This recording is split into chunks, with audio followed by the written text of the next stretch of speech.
Canada has been a nation for only 150 years, but throughout this time it has changed immensely into a country I can be proud of. My pride in this country is based on the following criteria. Exerts its influence on the world stage, has a robust social welfare system, and treats all citizens, regardless of their background, equally. My first criteria is a country must be able to exert its influence on the world stage. It should strive towards international peace by working with its allies. But it must also be willing to use military force to defend smaller nations and protect civilians from the horrors of war. The events in Canadian history I believe demonstrate this are the Suez Canal crisis, the Gulf War, and the interventions in Yugoslavia. The Suez Canal crisis was a defining moment in Canadian history, where we as a country established ourselves as a strong middle power. The Suez Canal is located in Egypt's Sinai Peninsula. It connects the Mediterranean Sea to the Red Sea, linking Europe to all of Asia and the Middle East. It was built by Britain and France and opened in 1869. The canal was vital to both the British and French economy. In 1956, Egypt's fiercely nationalistic president, Gamal Abdel Nasser, nationalized the Suez Canal. He had the full support from the USSR. He did this after Britain refused to pay for Egypt's hydro plant. After negotiations failed with Egypt, Britain, France, and Israel began a secret plan to seize the canal by force. NATO, especially the US, was not informed of this plan. The stage was set for a Cold War incident. Israeli forces advanced into the canal zone, confronting the Egyptian army. In a move pre-planned with Israel, Britain and France ordered both sides to leave the canal zone. When Egypt did not obey, Britain and France bombed the canal zone and began landing paratroopers. This move deeply angered the United States, threatening to destabilize the Anglo-American alliance. Canada would need to act to preserve the Western alliance. Furthermore, Egypt was backed by the Soviet Union, so the threat of nuclear war was now imminent. Canada's Foreign Affairs Minister Lester B. Pearson pleaded with all sides to come to a peaceful solution through UN negotiations. However, when that failed, British and French troops landed at Port Said. The Soviet Union was now threatening nuclear war against Britain, France, and Israel. Pearson now pursued a new strategy of sending armed UN forces to police the Suez Canal. In a speech to the UN General Assembly, he stated, "Peace is more than ceasing to fire." Pearson's plan worked. The UN voted in favor of it on November 4, 1956. 2 days later, UN peacekeepers entered the canal zone. British, French, and Israeli troops withdrew. In late November, the first large-scale UN peacekeeping force, led by Canadian General E.L.M. Burns, entered the canal zone. This event makes me proud because Canada began to develop its own independent foreign policy. Lester B. Pearson made it very clear Canada didn't support British aggression against Egypt.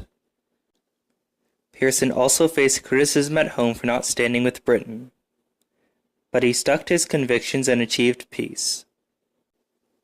By doing this, Canada managed to reopen the Suez Canal to international shipping, preserve the Anglo-American alliance, and prevent nuclear war. And it created the first UN peacekeeping force. The next Canadian foreign policy decision that made me proud was a military one, the Gulf War in 1991, when Canadian forces participated in the liberation of Kuwait. On August 2, 1990, the Iraqi army led by Saddam Hussein invaded and occupied its neighbor Kuwait, a small oil-rich country located in the Persian Gulf. After sanctions failed, the UN authorized a military coalition led by the United States. 4,000 Canadians joined the US-led coalition, blockading the Iraqi coast and bombing military targets. Although there were anti-war protests, Prime Minister Brian Mulroney argued it was Canada's moral duty to defend Kuwait. Iraqi forces retreated from Kuwait in 6 weeks. The country had been liberated from Saddam's tyranny. I am proud of this intervention because Canada used measured and calculated force to defend Kuwait, a small country being bullied by a much larger nation. Canada, by the time it intervened, had exhausted all diplomatic options. This proves Canada is a nation that will use diplomacy at first, but will also use military force if necessary. The final Canadian foreign policy decision that made me proud was Canada's intervention in the 1990s Yugoslav Wars. In the 1990s, the communist state of Yugoslavia was breaking up. This region was composed of multiple ethnic and religious groups. Serbia, the dominant state in Yugoslavia, attempted to keep this country together by force. The Serb army embarked on a campaign of ethnic cleansing against Bosnian Muslims and Croatians. When the UN tried to use force to control the airport in Sarajevo, Bosnia, Canadian Brigadier General Lou Mackenzie made it clear to the international community securing Yugoslavia would require a large military force similar to that of the Gulf War. Basically, a Canadian general made it clear to the international community preserving peace in Yugoslavia would require a considerable military commitment. In September 1993, a UN peacekeeping force commanded by Canadians was attacked by Croatian forces. The Croatians were trying to push into the Medak Pocket, a ceasefire zone between the Croats and the Serbs. 4 Canadian casualties happened from shelling. The Canadian peacekeepers were ordered to use deadly force to push the Croatians back into the ceasefire line. The Croatians were eventually pushed back. However, the hardest part for the Canadian UN force was working with the Croatian army after the attack. The Canadians were tasked with combing the area for signs of ethnic cleansing. What they found was horrifying. The Croatians had been committing genocide against the Serbs in the Medak Pocket. Eventually, NATO was authorized to use force and bombed several Serbian cities, and a ceasefire was called at the Daytona Accords in 1995. This put an end to the Yugoslav Wars.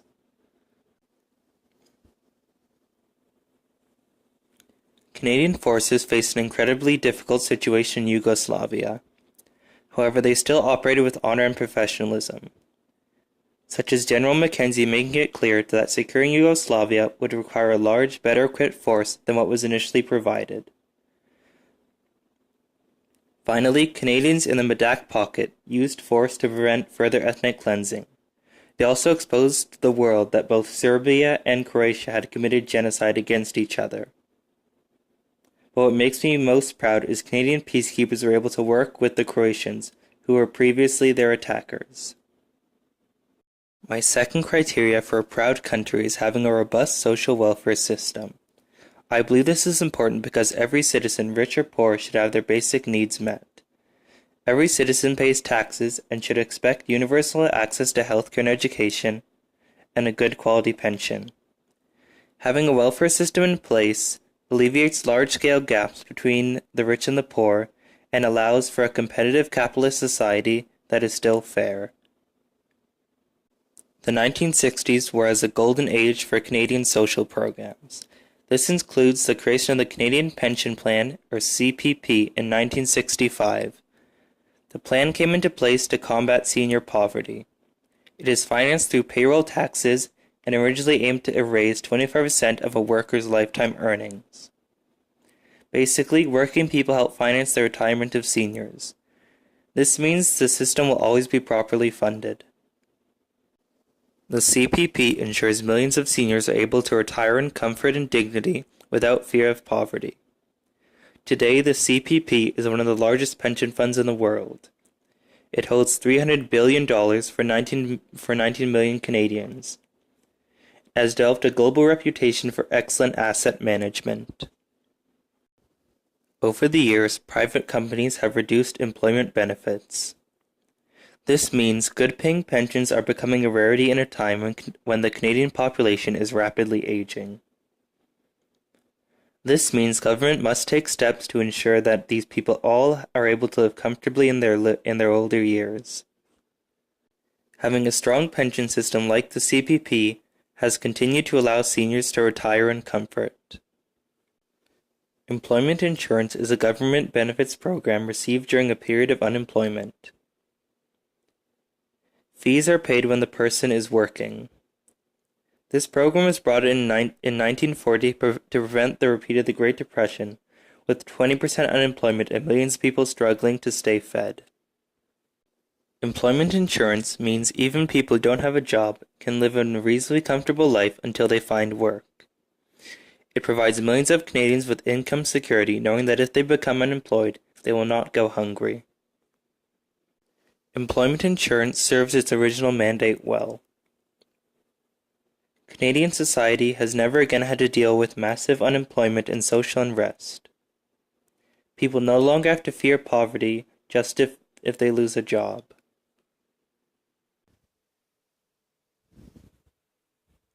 When polled, Canadians consistently report one of the things they are most proud of is their health care. Canada's single-payer health care was inspired by Tommy Douglas and enacted by Prime Minister Lester B. Pearson in 1966. Universal health care means every Canadian, rich or poor, has access to high-quality premium health care free of charge. This also shows that taxes Canadians pay go to help every citizen. Canada today has a world-class healthcare system loved and appreciated across the country. My final criteria for what makes a country I can be proud of is it treats every citizen regardless of background equal, both under the law and by the state. This ensures no one group is given privilege over another and prevents ethnic tension.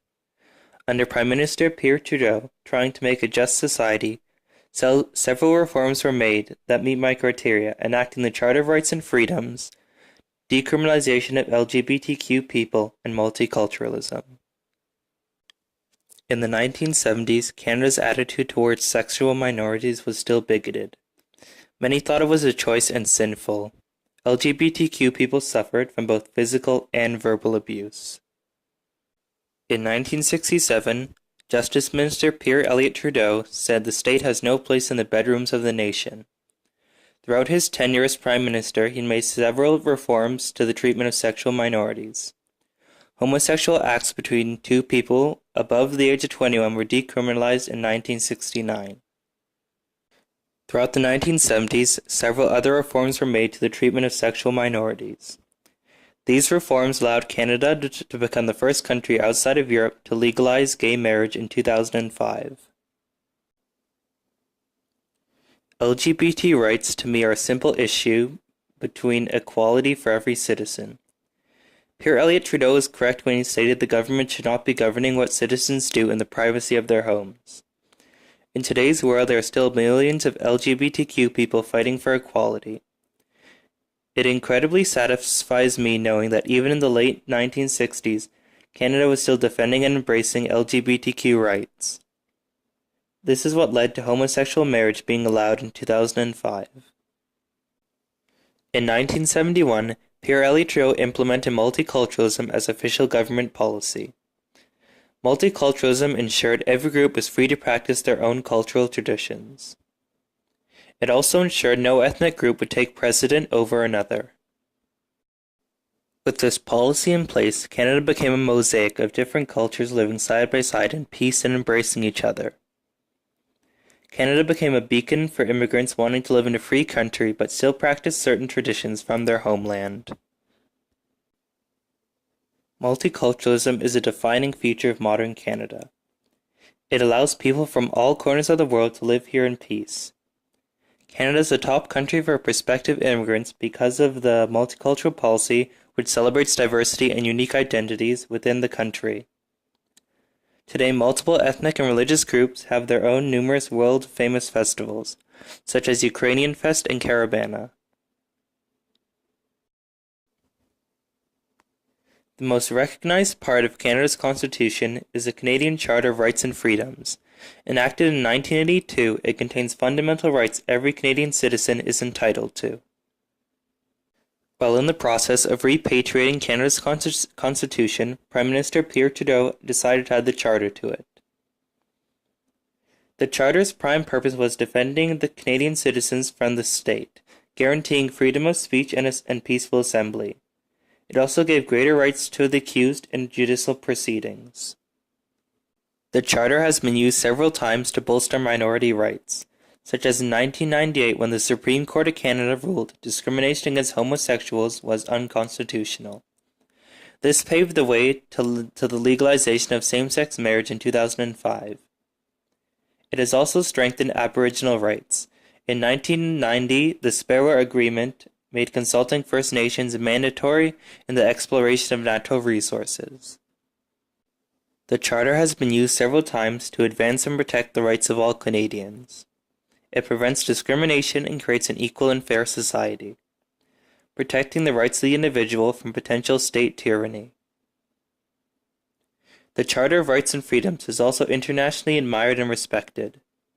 In post-apartheid South Africa, Nelson Mandela used the Canadian Constitution as the basis for the new South African one, recognizing that our charter was the perfect way to rule over a diverse multi-ethnic country while protecting the rights of every citizen. In conclusion, Canada is a country I can be proud of. Internationally, we have used diplomacy and military force to prevent wars and protect civilians. Our social programs have ensured every Canadian has a basic standard of living and is taken care of through health care and a large government pension program. Finally, every Canadian citizen is treated equally under the law and is awarded certain protections. We continue to be a world leader in gay rights and multiculturalism. Our Charter of Rights and Freedoms is also considered the gold standard of peacefully ruling over a large, diverse nation. I look forward to celebrating this great country and all its achievements on its 150th birthday, July 1st, 2017.